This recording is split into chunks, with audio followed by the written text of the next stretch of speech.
Well, hey ceramic students, it's Mrs. New here. Welcome back to the ceramics room. Today we're going to be making serving trays using slabs. So for this project, we are going to be using a form, and the form that we're going to be using is a styrofoam meat tray. So you do need to have a styrofoam meat tray in order to use to drape the clay into. It's called using a slump form, and we do need a form in order to create our tray. Notice that some of the trays have cookie cutter shaped handles, but you do need some handles so that you can hold your tray and serve your dish. Or you can also create coiled handles or textured coiled handles, and I'll be showing you how to create those as well. The first step for this project is to roll out a slab. I have a different video about how to do that, and I will link that in the description of this video. I've already used my slab roller and rolled out my slab, and now it's time to decorate the slab and make it look a little bit more interesting. So I'm going to be using something called a texture mat. A texture mat is usually a rubber sort of material that you can lay on the clay, roll it through, and it looks like you spent all day carving a really intricate design when really you just pressed on a big stamp. So they're a really slick tool. So I'm going to go ahead with my clay and I'm going to put my texture mat on here, and then I'm going to roll it with a rolling pin. Now when I roll this on here, again, I want to use my pottery muscles and push this on here, and I might go back and forth and couple passes here and really push that on there. Okay, so let me show you what that will look like. I've got a really nice impression here of my pattern from my texture mat. Isn't that so pretty? So now I'm going to be using my form to slump the clay into. So I'm going to grab my meat tray, and I just want to find one that will fit the size of the slab that I have. Now my slab is pretty big, so this is going to be plenty big for this project. And then the first thing I'm going to do is just kind of tap this in here a little bit. So I'm trying to get that clay to slump down into that mold.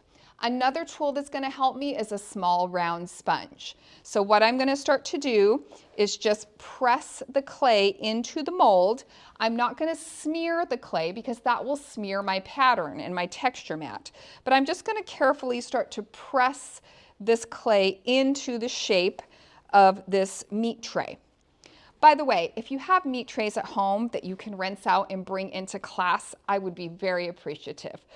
Sometimes they do crack and break after many years of use, and so please try to be careful with the meat trays that we have, and if you would bring some into class, that would be awesome. I have a lot of extra clay here, so my next step is to cut away some of this extra slab that I'm not going to need. So what I'm going to do is just kind of remove some of this, okay? Now, one thing that in order for this to work, your clay slab does have to be bigger than your tray. So notice mine is bigger all the way around. If you have a slab that's not quite big enough, you might either need to select a smaller meat tray or roll out a different slab. The next thing I'm going to do is pick up my slab and kind of look at it from underneath. I'm going to grab my needle tool and I'm going to find the edge of the meat tray. And then what I'm going to do is just take that needle tool, and if you can kind of see here, I'm going up underneath this form, and I'm just going along the edge of the styrofoam, trying not to dig into the styrofoam, and just going carefully and going slowly, I'm going to start to remove this extra clay around the edge. So I've got one more side to do here. I'm going to remove this edge here, and I also want to pay attention to my corners. Then I'm going to take my wet round sponge and I'm really going to smooth the edges here. Now you guys know when the clay gets fired, it gets, it can get sharp. So we don't want any sharp edges of our trays. Also, you'll notice that the clay is not overlapping the edge of the tray. It's really important that it's flush against the edge of the tray here. So I'm going to continue to smooth this out, and I might need to re-dampen my sponge as I go. And I really want this to be nice and smooth all the way around. Now, another thing to know about using this styrofoam form is you will not be removing the clay from the form. The clay will stay in the form until it's bone dry, which means this whole tray, the styrofoam included, will go onto the greenware shelf and your tray will dry in the form, and then when it's bone dry, it just easily pops right out. So don't try to remove the clay from the form. Keep it in the form, whether you're putting it in a bag to wrap it till next class or whether you're finished with the project and putting it on the greenware shelf.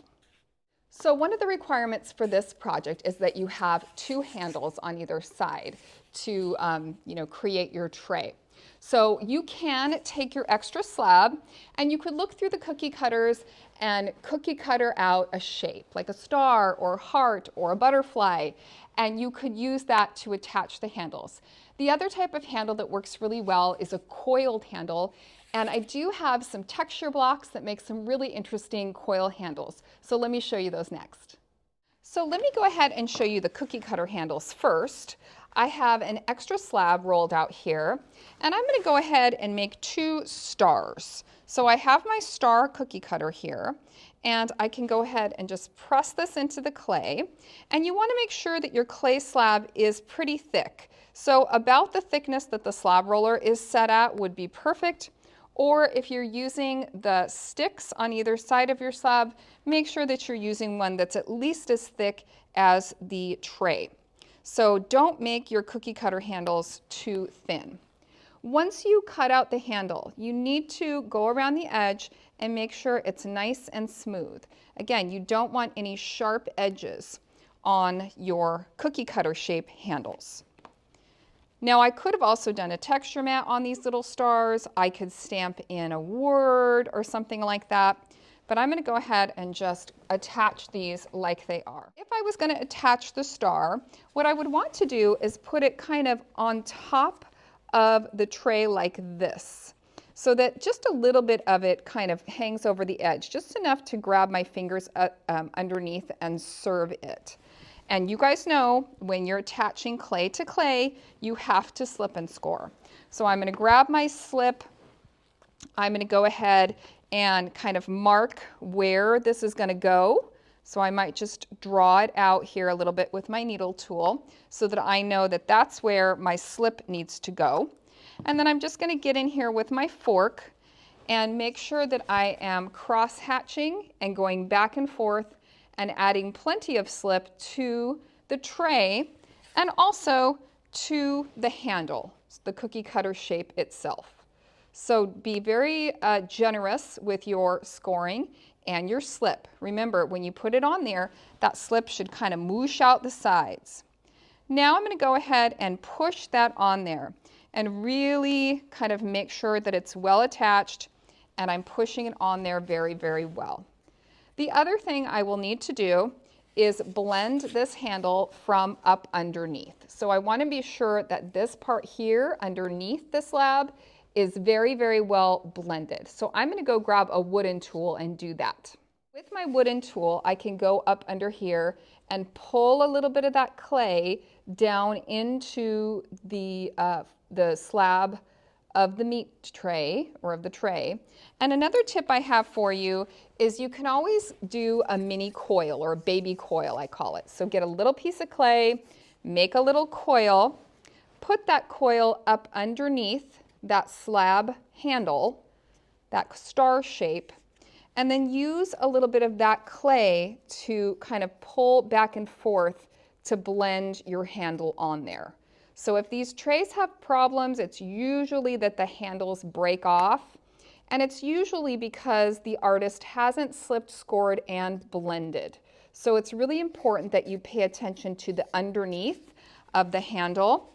And then also around this edge, I would want to maybe go in with a wooden tool or a wet paintbrush and make sure that all my slip and score marks are all gone and that this looks nice and well crafted. So we want to make sure we are using excellent craftsmanship here so that we have a really nice result. So that is how I would create a slab cookie cutter style handle for my tray. Now let's talk about the textured coiled handles.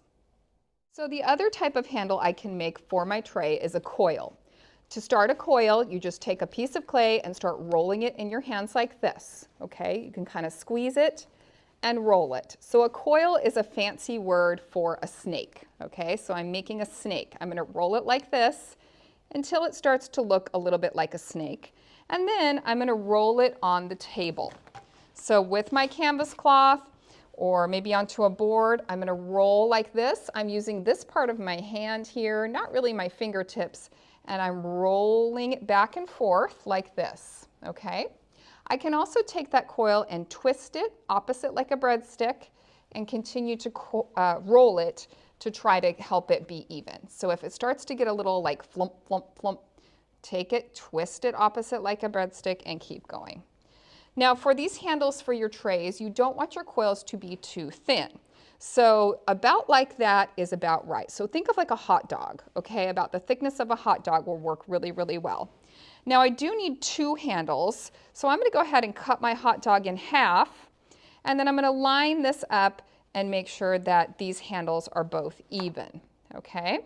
So now that would work for 2 handles for both sides of my tray if I was needing 2 handles. Now let me show you the texture tool that can make some really cool textures on these coils. So this tool is called texture blocks, and they live in this little bag, so please return them to the bag. That way they don't get mixed up with our wear boards that we store our projects on. And what's unique about them is that they have grooves carved into them. So these grooves have been carved for a specific reason. You'll also notice that one square is bigger and one square is smaller. The bigger square is your bottom piece. The smaller square is the top piece. So we are going to do different things with the coils that we've rolled out to create some different textures. So for instance, if I line the bottom stripes going this way and the top stripes going the same way, and then I take my coil and gently roll it, I'm putting a little bit of pressure, you can see I will get stripes. Hopefully you can see that. See those stripes? And that can look very nice on a handle for a tray or a coffee cup or even a teapot. So stripes is one design.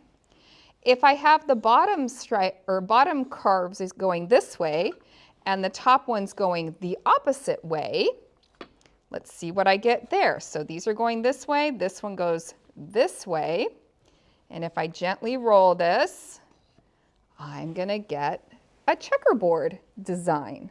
So again, hopefully you can see that checkerboard. And also, if I was making tray handles, I would want to flatten out the parts here so I can slip and score. So that could be a handle. If I turn the bottom little piece here on a diagonal, so it's pointing towards my belly button like a diamond, and then the top, these ones are going this way, the top ones are going the same way, and let's see what I get. Hey, a diamond checkerboard. Isn't that cool? Love that. Okay, now if these are going this way and then the top ones are going the other way, so these ones are going to go this way, opposite, let's see what I get. Hey, I've got kind of a swirl design. I've also got a piece of canvas. There we go. So that's kind of a swirl pattern. So you can see there's lots of different textures that you can make with these texture blocks. So, oh, there's one more actually. Let me think of one other one here. Oh, I forgot the churro. The churro is really fun too. So the churro is these going this way, these going the same way. I knew there was one more. And it's a churro. Isn't that cool? I think that's probably the last one. So you can see 1, 2, 3, 4, 5 different textures with one tool. So this tool is really awesome in the pottery room. If I was going to go ahead and attach one of these coil handles to my tray, again, I would want to spend a little time and flatten out both sides of the coil. And then where that's going to go is kind of on the top of the meat tray. So it's not going to go on the side like that. It's going to go on top like that. And again, I would need to kind of figure out where that's going to go Maybe do a little mark here so I know where to add my slip and score. And then I can go ahead with my fork, dip it into my slip. I'm going to scratch and slip where I'm going to attach this handle. And I'm going to scratch and slip the parts of the handle that are flattened out and do a little cross hatching there. Make sure you've got plenty of slip.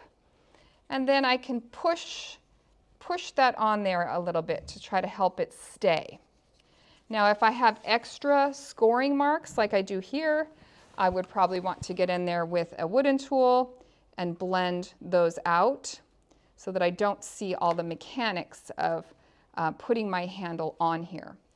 Now, just like with the cookie cutter handle, I want to look at this handle from up underneath, and I want to blend the handle onto the meat tray, or onto the, I guess, the clay tray.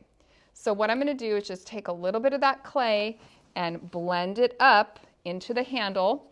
And again, I can take that little baby coil, make a tiny little baby coil, and I can push a little baby coil up under there, and then use a wooden tool to help me blend that on there. But it's very, very important that the handles on your tray be very well blended so that everything stays together. All right, folks, well, that's the basics of how you can take a simple styrofoam meat tray and turn it into a really beautiful ceramic serving tray. You can use the slab-shaped handles or the textured coiled handles and really have a piece that you'd be proud to serve to your friends and family, any kind of food for any kind of special occasion. So please let me know what questions you guys have. I hope you liked the video, and I'll see you guys next time. Bye.